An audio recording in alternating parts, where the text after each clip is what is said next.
तो कपालभाति प्राणायाम में इसकी बहुत सरल सी विधि है। जैसे हम मुंह से कैंडल बुझाते हैं, श्वास फूकते हैं ना एकदम से, बर्थडे में जैसे श्वास फूक करके कैंडल बुझाते हैं, ऐसे ही नासिका से श्वास फेंकना। माने जैसे हम कोई कैंडल बुझा रहे हैं और आपको एक टास्क दिया गया है कि नाक से आपको कैंडल बुझाना है, नाक से फूंक मारकर एक ही फूंक में बुझेगा। तो ऐसे ही हमको बार बार नासिका से श्वास को छोड़ना, ये हमारा कपालभाति प्राणायाम।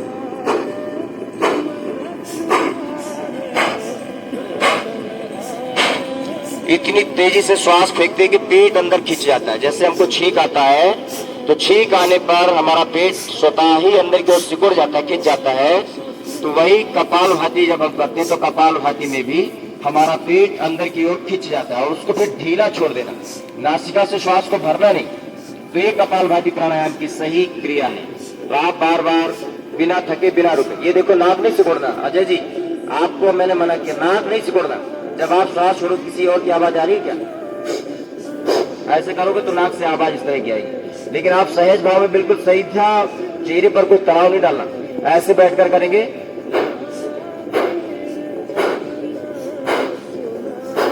तो ये जो आपकी इस आवाज में और इस आवाज में फर्क, जहां नाक सिकोड़ कर हम करेंगे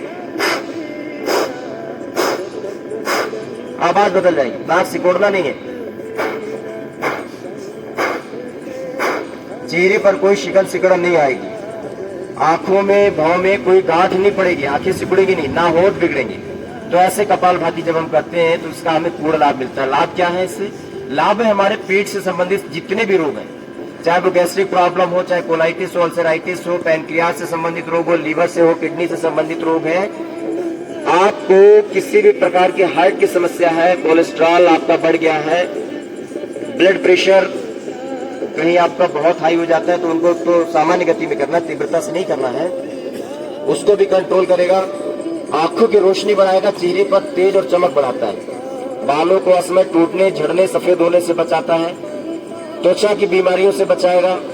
और सबसे बड़ी बात है कि शरीर में कहीं भी किसी भी तरह की कोई गांठ बन रही है, चाहे वो चर्बी की गांठ हो या कैंसर की गांठ हो, उस गांठ तक को खत्म कर देता है, माने कैंसर तक को मिटाने की शक्ति इस कपालभाति प्राणायाम। तो ऐसे पूरे विश्वास के साथ, भाव के साथ, एकाग्रता के साथ और नियमित रूप से इसका अभ्यास करेंगे तो निश्चित बहुत सारे लाभ आपको पता ही नहीं होता है।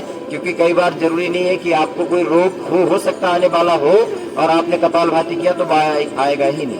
तो इस भाव से करना, बोले हमें तो कोई रोग नहीं, हमें क्या करना। तो इसलिए नहीं करना कि हमें कपालभाति आधे घंटे क्यों करें, 10 मिनट क्यों करें, हमें कोई कैंसर थोड़ी है, हमें कोई ब्रेन ट्यूमर थोड़ी है। लेकिन फिर भी आप इसका अभ्यास कम से कम 10 मिनट सामान्य रूप में करना। तो ऐसे ही श्वास को छोड़ना, प्रत्येक सेकेंड में एक स्ट्रोक, 1 मिनट में 60 बार, 5 मिनट में 300 बार। और इसी में जो स्वस्थ है, पूर्ण स्वस्थ है, नौजवान है, जिनको किसी को hypertension, high blood pressure, heart hernia की दिक्कत नहीं है, तो वो इसकी गति बढ़ा सकते हैं। वो 1 मिनट में 100 से 120 बार तक कर सकते हैं। कैसे करेंगे? अभी 1 मिनट में 60 बार, और जब आप गति पूर्वक करेंगे तो उसको तीव्रता के साथ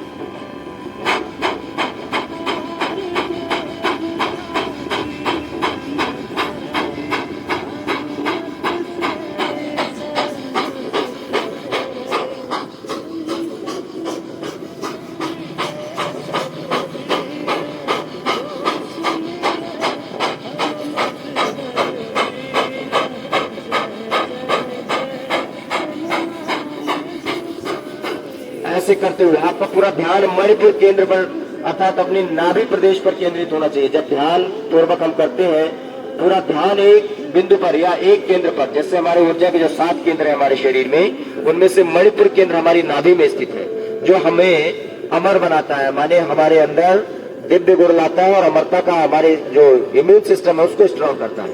रोगों को दूर भगाने का जो काम है वो हमारा मणिपुर चक्र करता है, इम्यूनिटी सिस्टम को बढ़ाने का काम। आपको मालूम है ना, ये इसको हम मध्य प्रदेश बोलते हैं। ये प्रदेश खराब है तो हमारा पूरे शरीर के सभी प्रदेश खराब हो जाते हैं। तो मध्य प्रदेश ठीक कर लो, बाकी सारे प्रदेश अपने आप ठीक हो जाते हैं। तो मध्य प्रदेश ठीक करने का ये क्रिया है कपालभाति प्राणायाम। सारे रोगों की शुरुआत हमारे पेट से ही होती है। वैसे करना।